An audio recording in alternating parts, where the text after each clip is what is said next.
जय श्रीराम मित्रांनो, पार्ट 7मध्ये आपलं स्वागत आहे वेब टेक्नॉलॉजीच्या. तर आपण जो प्रिव्हियस व्हिडिओ होता त्यामध्ये इमेज टॅगविषयी बघितलं होतं की इमेज टॅग कसा घ्यायचा, त्याचे ॲट्रिब्यूट्स कोणते कोणते आहे.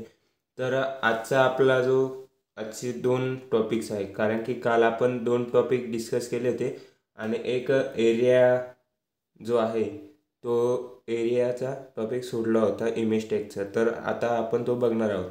आणि सेकंड आहे आपला list in HTML.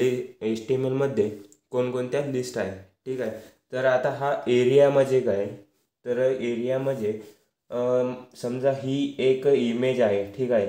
He image आहे आणि या इमेजवरती तुम्हाला फक्त या ठिकाणी तुमचा कर्सर गेल्यानंतर क्लिक करायचे, ठीक आहे. आणि या ठिकाणी क्लिक केल्यानंतर ती समजा एक वेबसाईट ओपन करेल, youtube.com. कुठं या ठिकाणी, बाकी या ठिकाणी कुठं जरी क्लिक केलं तरी कुठंच काही परिणाम होणार नाही. फक्त ह्या ठिकाणी जर का क्लिक केलं तरच ही वेबसाईट ओपन होईल. अशी जर का तुम्हाला इमेज बनवायची असेल तर यासाठी आपण मॅपिंग यूज करतो. एक इमेज टॅग आणि एक मॅपिंग टॅग यूज करतो, ठीक आहे.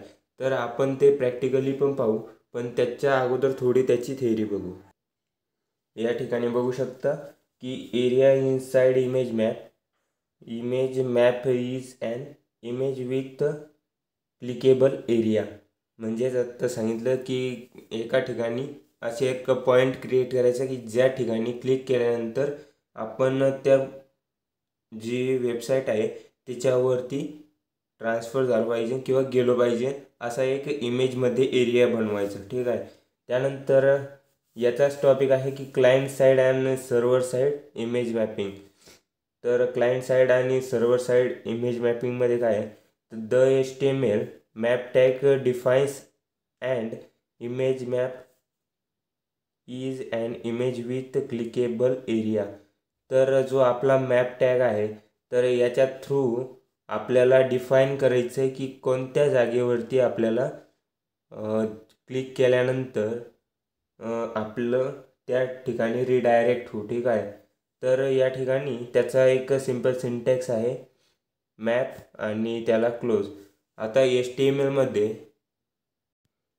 जेवढे पण टॅग आहेत, काही तुरळक टॅग सोडले, जसे की इमेज टॅग झालं किंवा मग BR टॅग झालं आणि अजून असतील काही, बट अदर जे टॅग्स आहेत ते सर्वच्या सर्वांना ओपनिंग आणि क्लोजिंग टॅग असतो, ठीक आहे.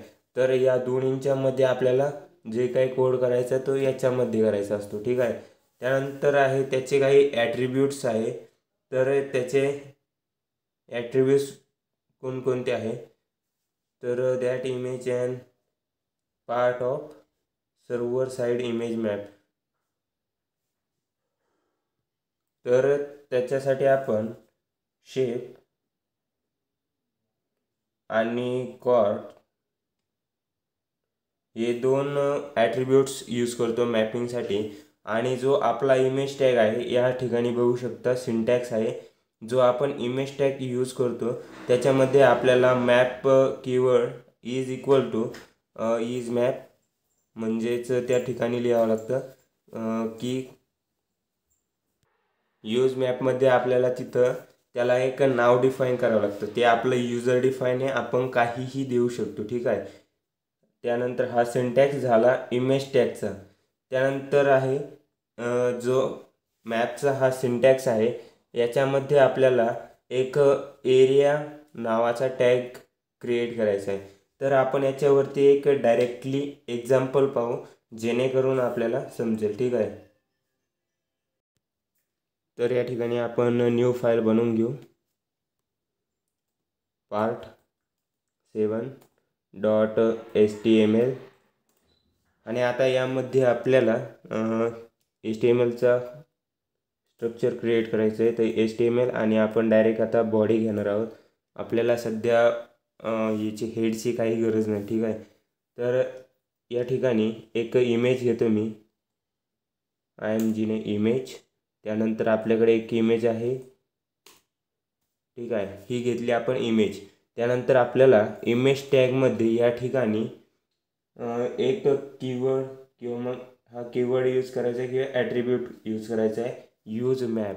ठीक आहे, या ठिकाणी यूज मॅप आणि इक्वल्स टू त्याच्या ब्रॅकेटमध्ये आपल्याला यूजर डिफाईन नेम द्यायचं आहे. ठीक आहे, तर यूजर डिफाईन म्हणजे आपण स्वतःला जे मनात वाटेल ते ना. तर मी या ठिकाणी देतो आहे TT, हे मी त्याला नाव दिलं. त्यानंतर या ठिकाणी मॅप कीवर्ड टाकायचा आहे, MAP. तो कीवर्ड टाकल्यानंतर या ठिकाणी ह्या इथं मॅपच्या मध्ये एक नेम आलं आहे. ठीक आहे, तर या नेमला काय नाव द्यायचं आहे, तर जे आपण इमेजचं यूज मॅपला दिलं आहे ते नाव या ठिकाणी द्यायचं आहे, TT. ठीक आहे, तर हे दिल्यानंतर या मॅपच्या आतमध्ये आपल्याला एक टॅग क्रिएट करायचा आहे, एरिया नावाचा. तर एरिया नावाचा टॅग काय करतो, तर तो आपल्या इमेजवरती एक शेप क्रिएट करतो. ठीक आहे, रेक्ट्रँगल, सर्कल ऑर अदर शेपमध्ये. ठीक आहे, आपण सर्कल घेऊया या ठिकाणी, सर्कल. आणि आता याचे कॉर्डिनेट सेट करू. ठीक आहे, तर कॉर्डिनेट्स आता हे पिक्सलमध्ये असतात. तर हे कसे सेट करायचे, सर्कलसाठी 3 आणि जर का रेक्ट्रँगल असेल तर त्याच्यासाठी 4 कॉर्डिनेट्स असतात. तर आपण सर्कलसाठी घेऊ 262, त्यानंतर 110 आणि त्यानंतर 42. ठीक आहे, हे आपण कॉर्डिनेट्स बनवले. त्यानंतर HR. आता या ठिकाणी एक लिंक द्यावी लागेल आपल्याला, तर मी या ठिकाणी देतो HTTPS त्यानंतर www.youtube.com. तर ज्या टाईमला आपण या कॉर्डिनेट्सवर क्लिक करू त्या टाईमला आपण ह्या साईटवर जाऊ. ठीक आहे, तर या ठिकाणी आपलं पेज बघूया. या ठिकाणी जो आपला ॲरो आहे तो इमेजवर गेल्यानंतर कुठेही असा क्लिकेबल बनत नाही. ठीक आहे, तर याचे जे कॉर्डिनेट्स, आता याची विड्थ आणि हाईट हे सर्व आपल्याला मॅच करून घ्यावं लागेल. आणि अजून एक या ठिकाणी जे आपण इमेज मॅपमध्ये यूज मॅप केलं आहे तर या ठिकाणी हॅश लावणं गरजेचं आहे. ठीक आहे, तर हॅश लावल्यानंतर तो आपला एरिया तो डिस्प्ले करतो. तर या ठिकाणी बघू शकता की आपण या ठिकाणी इमेज टॅग घेतला आणि त्याला विड्थ आणि हाईट दिली. ठीक आहे, विड्थ आणि हाईट दिल्यानंतर त्याचं यूज मॅप या ठिकाणी #T केला आहे आणि याला अल्ट इमेज विथ मॅप दिलं आहे. त्यानंतर मॅपच्या आतमध्ये T घेतला आहे नेम आणि एरिया स्टार्ट केला, एरिया टॅग. आणि एरिया टॅगच्या आतमध्ये एक शेप नावाचं ॲट्रिब्यूट आहे, त्याला व्हॅल्यू आहे रेक्ट. ठीक आहे, आणि त्यानंतर कॉर्डिनेट्स घेतले 262, 110, 42 आणि 500. ठीक आहे, आता हे कॉर्डिनेट्स कसे घ्यायचे तर हे डिपेंड आहे तुमच्या पिक्सलवरती. हा फर्स्ट आहे X1, नंतर आहे Y1, त्यानंतर आहे X2, त्यानंतर आहे Y2. तर जसा चौकोन क्रिएट होतो त्याप्रमाणे हे कॉर्डिनेट्स असतात. ठीक आहे, त्यानंतर त्याला लिंक दिली यूट्यूबची आणि अल्ट यूट्यूब लिंक केले. ठीक आहे, तर या ठिकाणी आपल्या साईटवर आल्यानंतर या ठिकाणी बघू शकता की इमेजवर कुठेही गेलं किंवा क्लिक केलं कितीही तरीही हे जात नाही. बट या कोपऱ्यात आल्यानंतर इथं या ठिकाणी या कोपऱ्यातसुद्धा काही होत नाही. बट या ठिकाणी आल्यानंतर आपला कर्सरचा जो टाईप आहे तो पॉइंटरमध्ये चेंज होतो. आता या ठिकाणी समजा क्लिक केलं आहे तर बघू शकता की आपण डायरेक्टली यूट्यूबवरती रिडायरेक्ट होतो आहे.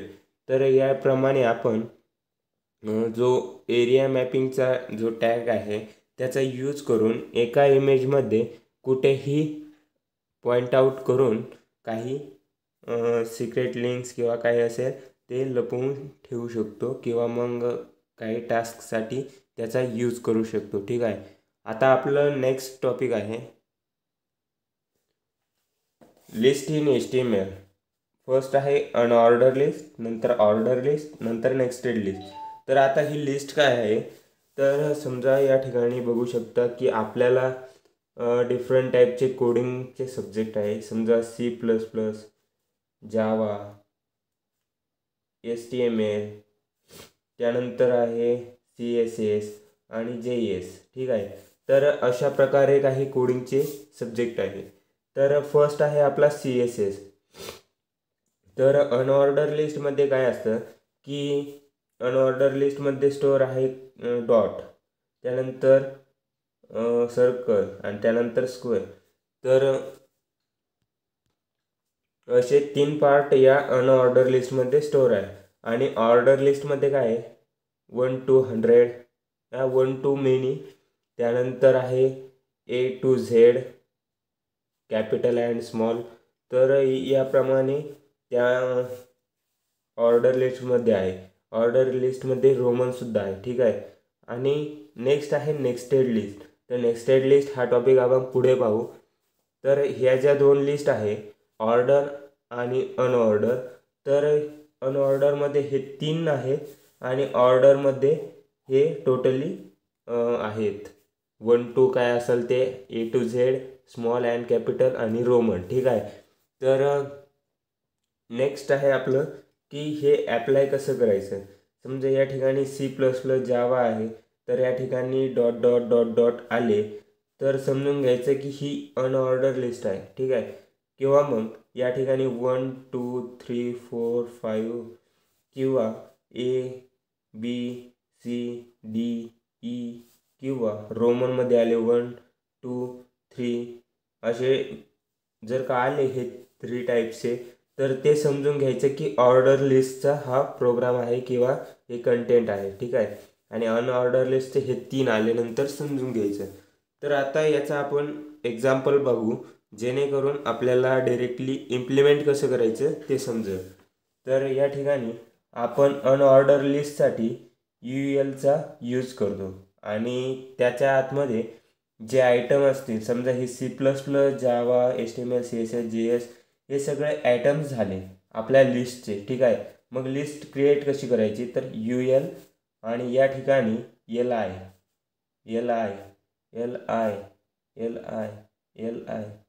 तर हे सगळे टॅग आहेत. ठीक आहे.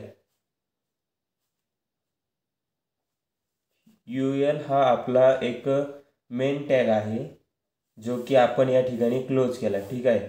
आणि आता हे LI, तर LI मध्ये C++ आणि LIला क्लोज, त्यानंतर जावा, LIला क्लोज, त्यानंतर आहे आपलं HTML, LIला क्लोज. तर या प्रकारे आपण अनऑर्डर लिस्ट क्रिएट करतो. आणि अशीच ऑर्डर लिस्टसुद्धा आहे, फक्त या ठिकाणी यूच्या जागी OR येतो. ठीक आहे. सिम्पली काय आहे या ठिकाणी OR आहे. UL आणि OR या दोन्हीमध्ये चेंज होतो. बाकीचे जे कंटेंट्स आहे हे सगळे सेमच असतात, LIच असतात आणि त्याच्या आतमध्ये जे आपल्याला जे काही व्हॅल्यू घ्यायचे आहे त्या असतात. ठीक आहे. तर चला याला प्रॅक्टिकली चेक करू कशा आहेत कसे नाही. ठीक आहे. तर या ठिकाणी आपण न्यू फाईल बनवू, पार्ट 7 ऑर्डर किंवा मग लिस्ट देऊ इथं list.html. ठीक आहे. आता या ठिकाणी HTMLचं एक स्ट्रक्चर क्रिएट करतो. या ठिकाणी अजून एक गोष्ट की जसं या ठिकाणी बघू शकता की मी जे हेड आहे, हेडच्या पुढं जे टायटल आहे हे सर्व एका लाईनमध्ये घेतलं, तर याचा आपल्या कोडवर किंवा आपल्या आउटपुटवर काहीही परिणाम होत नाही. ठीक आहे. जसं की C++मध्ये काय होत असतं की जर का सेकंड लाईनला नाही घेतलं तर तिथं कंपायलर एरर मारतं. तसं इथं काही प्रॉब्लेम नाही आहे. ठीक आहे. या ठिकाणी आपण हेड खाली जरी घेतलं तरी त्याची काही प्रॉब्लेम नाही आहे. बॉडी हेडच्या वरती असली तरी त्याचं काही प्रॉब्लेम नाही. ठीक आहे. तर आता या ठिकाणी बॉडीच्या आतमध्ये आपण ऑर्डर आणि अनऑर्डर ह्या 2 लिस्ट बघणार आहोत. तर पहिल्यांदी आपण UL पाहू. ULच्या आतमध्ये आपल्याला करायचं LI. या ठिकाणी मी साईडला लाईव्ह खोलून घेतो जेणेकरून आपल्याला समजेल.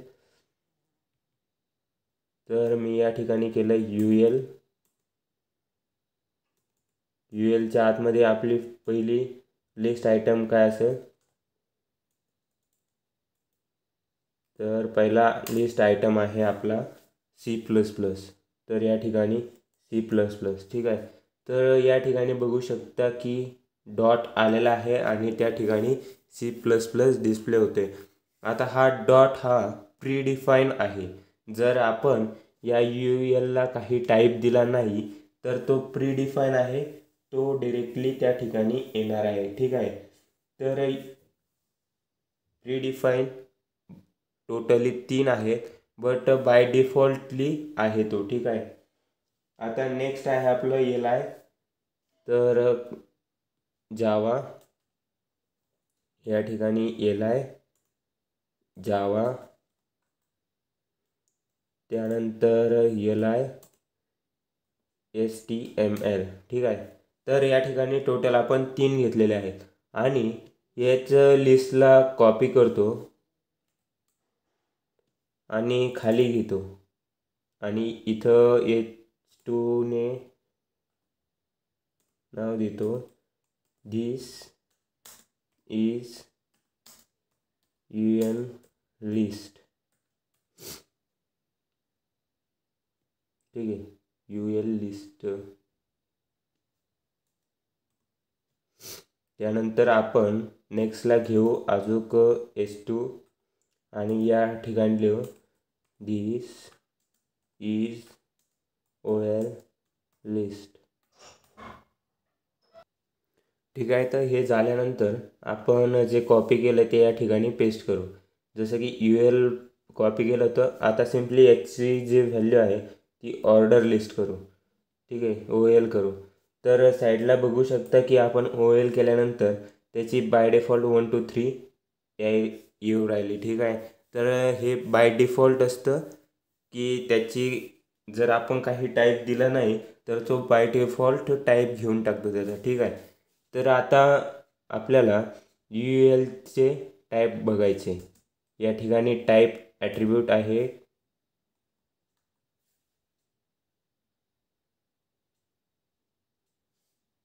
टाईप इज इक्वल्स टू, समजा सर्कल केलं,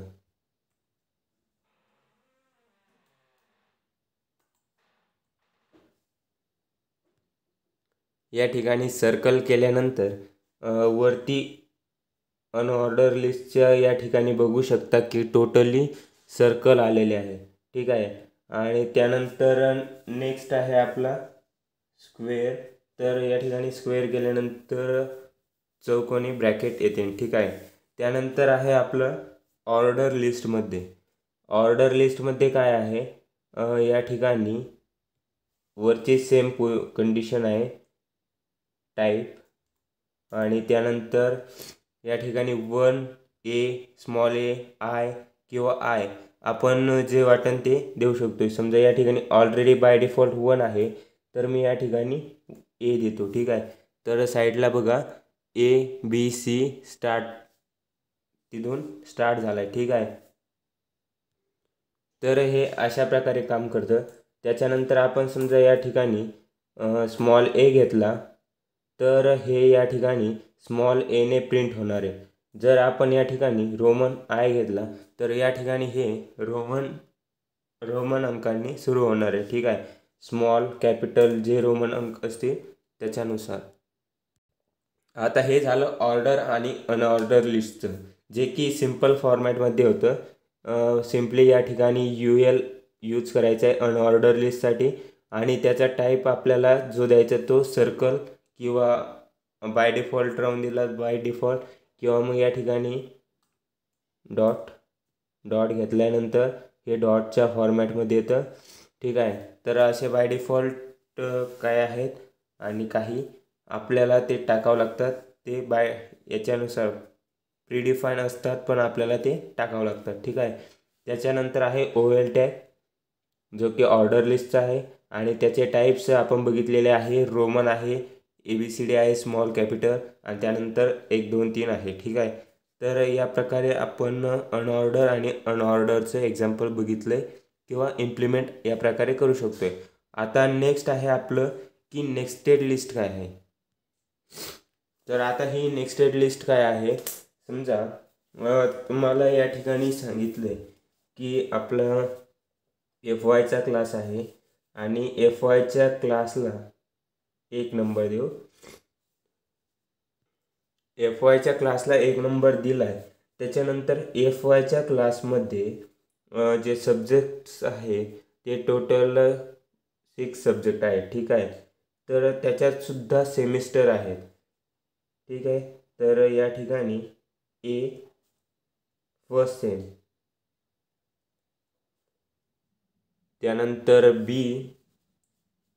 Aच्या आतमध्ये सुद्धा फर्स्ट सेमला टोटल 6 चॅप्टर आहे, ठीक आहे. तर 1 चॅप्टर 1 आणि या ठिकाणी हे रोमन अंक आहे, ठीक आहे. या ठिकाणी 1 आणि चॅप्टर 1, त्या ठिकाणी नंतर 2 चॅप्टर 2, त्यानंतर 3 चॅप्टर 3, त्यानंतर या ठिकाणी B आहे सेकंड सेम आणि सेकंड सेममध्ये सुद्धा सेम 1 2 3, ठीक आहे. आणि त्यानंतर हे 2 झाल्यानंतर पुन्हा रोमन अंकाकडे डबल, त्यानंतर येईन SY आल्यानंतर खाली येईन A फर्स्ट इयर सेकंड इयरचे फर्स्ट सेम, ठीक आहे. तर या ठिकाणी फर्स्ट सेम, त्यानंतर परत 1 2 3, त्यानंतर परत B सेकंड सेम, ठीक आहे. तर अशा प्रकारे जर का ही एक लिस्ट झाली, ठीक आहे. आपण हे रोमन अंक बघितले, ही एक लिस्ट झाली. त्याच्यानंतर या पहिल्या रोमन अंकाच्या आतमध्ये ही एक लिस्ट आहे A आणि Bची, ठीक आहे. आणि या A मध्ये अजून लिस्ट आहेत 3 आणि या B मध्ये सेपरेट लिस्ट आहेत 3.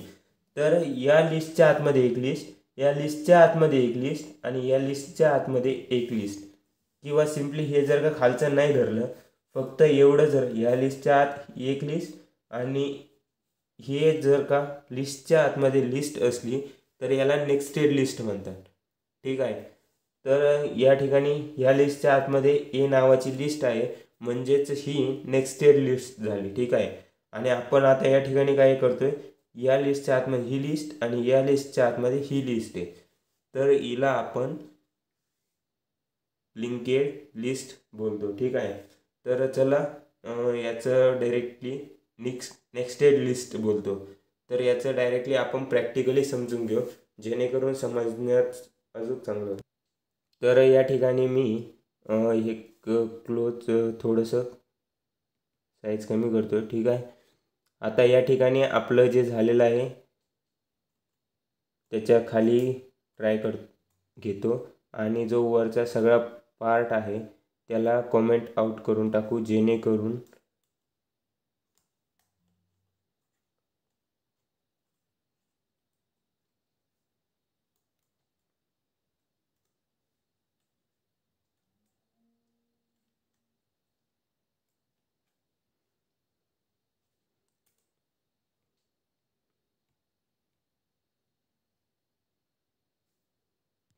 तर आता या ठिकाणी तो सगळा पार्ट कमेंट आउट केलेला आहे.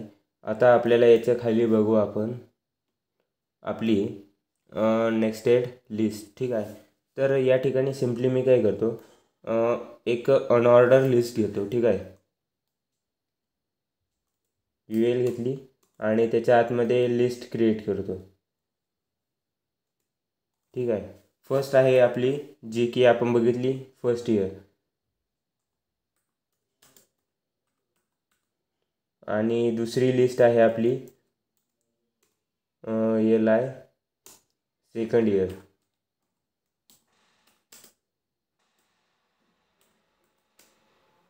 ठीक आहे, या 2 लिस्ट घेतल्या आपण, जे की आपल्याला साईडला दिसतात सुद्धा. ठीक आहे, तर आता मला काय करायचं, या फर्स्ट इयरच्या आतमध्ये काही अजूक लिस्ट क्रिएट करायचे आहे. तर त्या मी कुठं क्रिएट करणार, तर ते बघूया. या एल आयच्या म्हणजे फर्स्ट इयरच्या नंतर या ठिकाणी जे एल आय आहे, तर या ठिकाणी एंटर करायचे आणि याच्या आतमध्ये आपल्याला जी लिस्ट वाटेल ती लिस्ट द्यायची. ठीक आहे, आता इथं आपण ऑर्डर लिस्ट घेणार आहोत, ऑर्डर लिस्ट, आणि त्याला एल आय देऊ. तर या ठिकाणी बघू शकताय की एल आय दिल्यानंतर साईडला फर्स्ट इयरच्या खाली 1 आला आहे. ठीक आहे, तर याला नाव देऊ आपण फर्स्ट सेम.